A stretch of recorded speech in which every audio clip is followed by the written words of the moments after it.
Just do it. Hello, my name is Ashley Collins, aka The Onto Dragons. Welcome to my YouTube channel, The Breakup Diaries. So I learned a fun fact the other day that people are randomly having seizures throughout the world. And this is post-COVID. And I'm one of those individuals. So this is great. It's wonderful. It's wonderful waking up with a swollen tongue, swollen lip. It's wonderful. But anyway, that's not what I want to talk to you about today.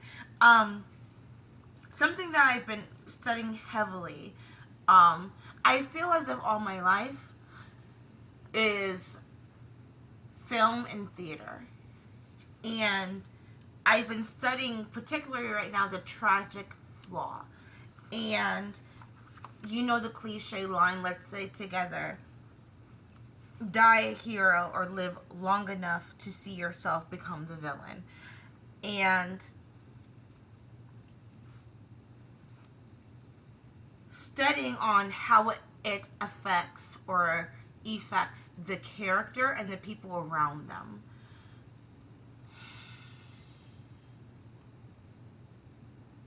I found that my patience has been wearing extremely thin with people in the real world. In particular in the side of town that I work on. I'm trying to get away from that side of town, actually. And my mom asked me the other day, do you want a car? I actually don't. I do not feel responsible, particularly with my seizure episodes. I don't feel responsible enough to be on the road with anyone. So I do feel I would feel most comfortable being a bus Patreon, or if they do finally make trains here in Florida, I would want that. But I do find it very interesting that I do paint myself as the villain in life. The whole everything is my fault. I do feel as if I wish I never saw that quote. And I wish I never saw that quote of live long enough to see yourself become the villain. Because it makes it seem as if that everyone who died early was lucky. If that makes sense. Gosh, is there any optimism to this? Give them multiple times to better themselves. For example, Anakin, give me your hand. I love this about villain tropes because the redemption story-ish is very beautiful because it shows you that you have the opportunity to get better, but you continuously chose the dark side, which makes it entertaining, but it's also extremely realistic.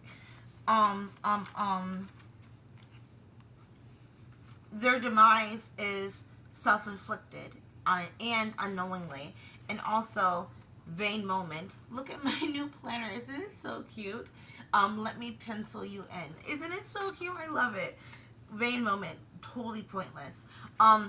Selfishness, vanity, and pride equals your own worst enemy. What's the fun of a character that does everything right? Why do we enjoy Shrek? Why is Shrek, other than being in our time, why do we enjoy, what's Mike Myers? Shag Me, Baby. Why do we enjoy those characters? Oh, why do we enjoy Bruno? Why do we enjoy Cartman? You know, we easily relate to them, but they still mess up. Why do we like Charlie and It's Always Sunny? They mess up, but it shows their humanness in those kind of characters. And by creating a character, which is my problem with a lot of female characters nowadays, a problem with a character who does everything right, like, name any Clint Eastwood film, name any Marlon Brando film, they still messed up. And that's what connects us to them. Which also, this is going to be a little, all my videos get banned anyway, so it doesn't matter. We are animals, but we are extremely elevated. Because I didn't know that, can you tell I've been watching Joe Rogan too much? I didn't know that animals prefer doggy style. That word. And I was asking my boyfriend, who's an expert on animals, and he's like, yeah, because it's like easier. But I'm like, but like you don't get to look into their eyes, and it's like, what's the point of that? I think that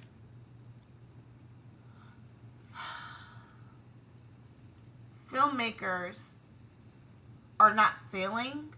They're just predicting the future, and they're telling you what the future will be. This whole wokeness, blackwashing everything, making everyone gay, put a chicken in, making her gay and lame. They're predicting what people will want in the future, and who's the future? These young people.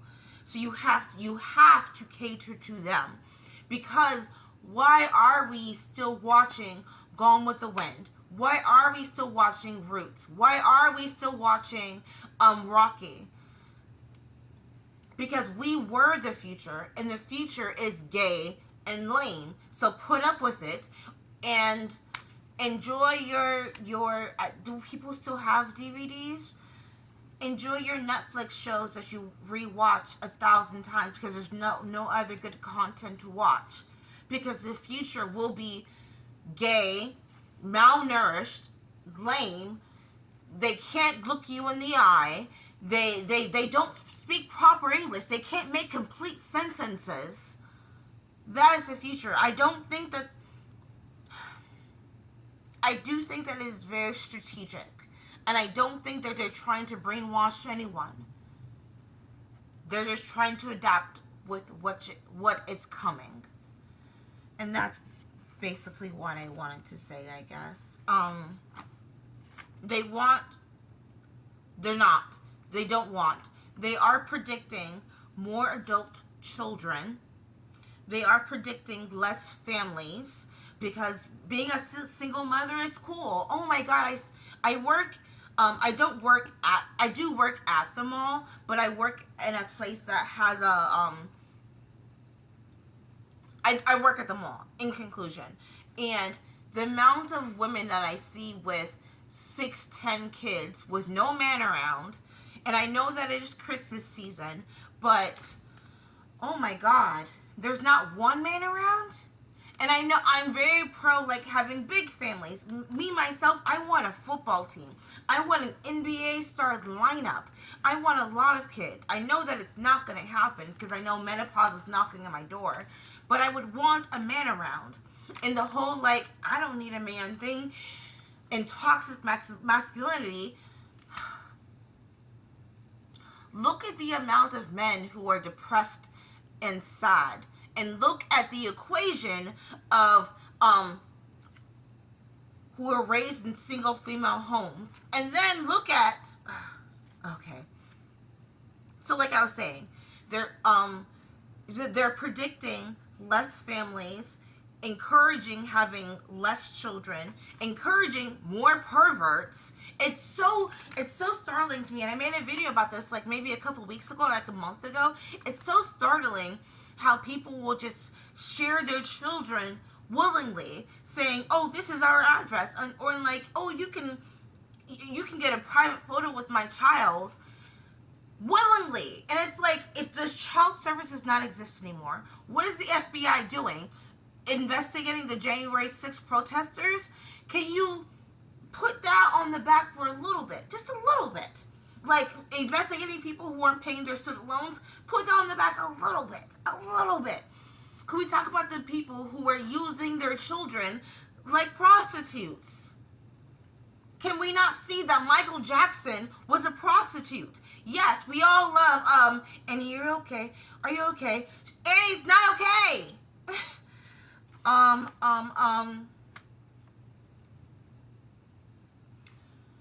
They're pushing divorce because lawyers are losing money, which I just found out like recently. You don't make a lot of money making being a lawyer recently, um,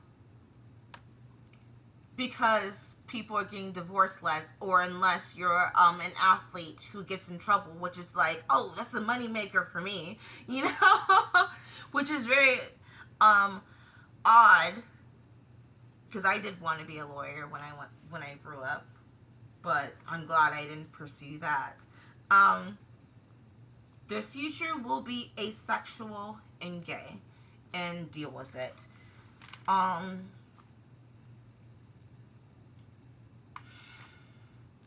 I did not. I'm gonna nerd out for a little bit. I did not watch the recent anniversary of Doctor Who. I saw reviews, and I do like to consider myself a Doctor Who nerd. Um, I watched a little bit of Jodie Whittaker's Doctor, and I fell asleep. And that's always a sign for me that I don't like something when I fall asleep very quickly. Why do these showrunners, firstly, why do they get hired? And secondly, that's a stupid question because I already answered that earlier in the video, because they're predicting the future. But why do you don't have to ruin a legacy. You can create something new, you know that, right? I'm trying to rewrite something right now where I'm like, what if I made it like Cloud Atlas, where they're just finding each other every time? You don't have to ruin a legacy. You don't have to make Cinderella a lesbian Indian. You can just make a lesbian Indian, call her whatever you want.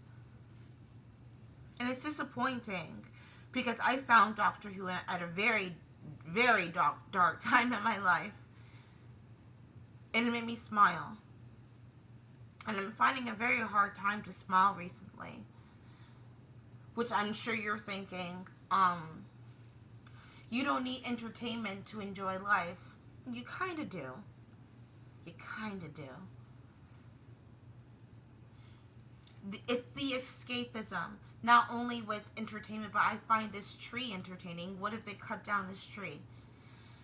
What if they took down a piece of art in a gallery? I find that entertaining. What if they fucking smear it and say, save the planet? Which, um, um, um, ugh. Civil War and fucking, what's the movie? Leave the World Behind. You're trying to equate that to Independence Day and, what's the other fucking movie? And, Godzilla. You're trying to equate the two, but they were executed in order to show the unity of individuals. I think that The Walking Dead did it perfectly-ish until the last couple of seasons, showing how people will turn on one another, yes, but there always will be a group of people who will come together.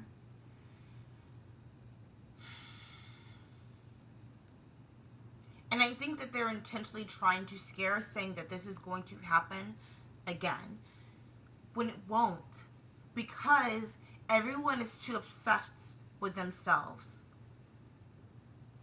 Do you really think that you're going to go outside and fight your neighbor? No. You're going to fight the guy who turned off your internet. If anything, they should have made that into a film. No one knows how to use a gun.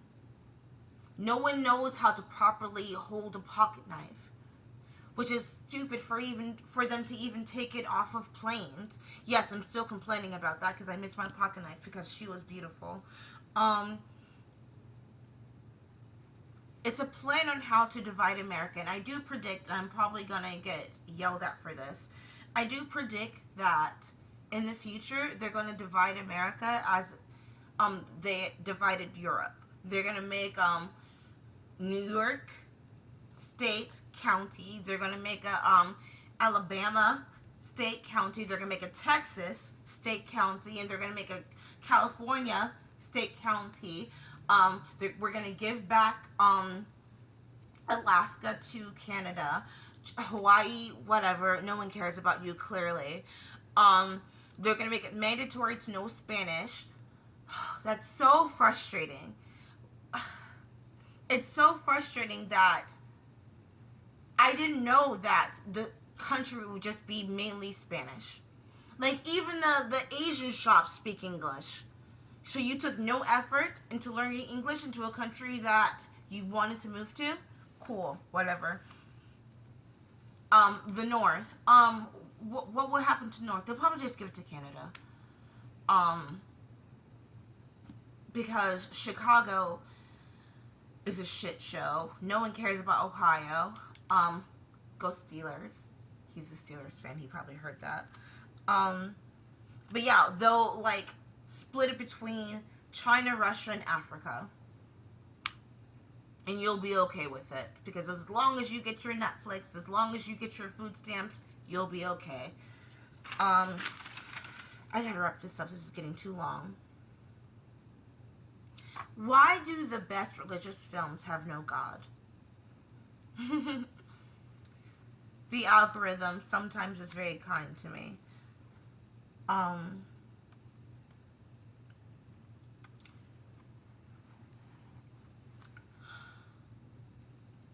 Something that I've been consciously trying to do since I've been in the hospital is praying, even if it's silent. So even if I'm praying silently, are you still listening? And that's something that a pattern that we see often in religious films. Are you there? Are you listening? Promise me that you're listening and paying attention to what I'm saying. And why didn't you hear my screams when I needed you? We all go through a crisis of faith. And that's okay. That's okay, very okay. And that's very, honestly, I would say that if you don't go through it, that's kind of abnormal. I grew up watching religious films. I remember one of my favorite films was The Ten Commandments. I know that's a typical answer. I did enjoy Esther and Ruth as well. We all know Look at Your Life Through Heaven's Eyes. Oh my God. Oh, The Prince of Egypt. We all love that film.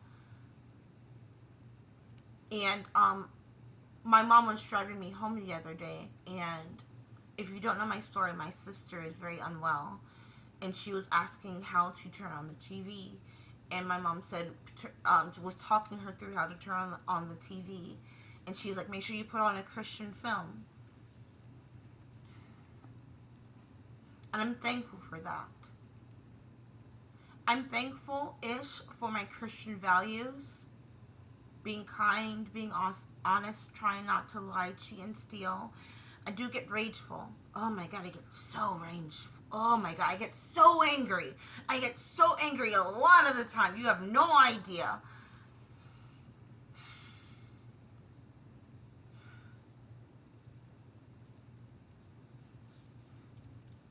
Whose love lasts longer?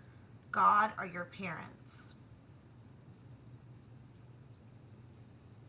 I don't want to cry because I really, really like my makeup today. So I'm going to wrap this up as fast as possible. Is it bad to look at your parents as God?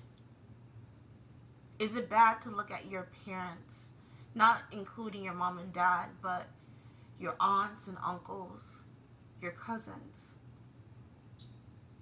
Is it bad to see them as God? Because they kept me alive and they kept me here. I'm not gonna cry because I really like my makeup right now. Okay. I'm gonna wrap this up. One of the songs that I really enjoy is If the World Was Ending, You'd Come Over Right. And I've replayed this continuously in my head before. If the world was ending, where would I go? Number one, I'm going to ride a roller coaster. Physically. I'm going to a roller coaster. Fuck the ticket prices. I'm jumping over the fence. Number two, I'm getting a big fat fucking steak. Fuck the price. I'll just walk out. Obviously drinking all the wine. Um, and I'd go to church. I'd end the last couple minutes in church because I would want the silence. I would want the stillness. So I guess you're saying you wouldn't go to a Baptist church? No, because I don't want any screams and hollering. I would just like the silence for a little bit.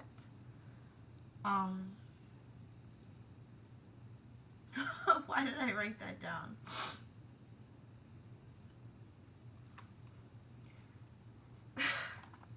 I work in a call center, and someone said, Jesus didn't call me, so don't you either. That's it. Thank you for listening. Happy whatever day that you're watching this that ends with a Y. Bye.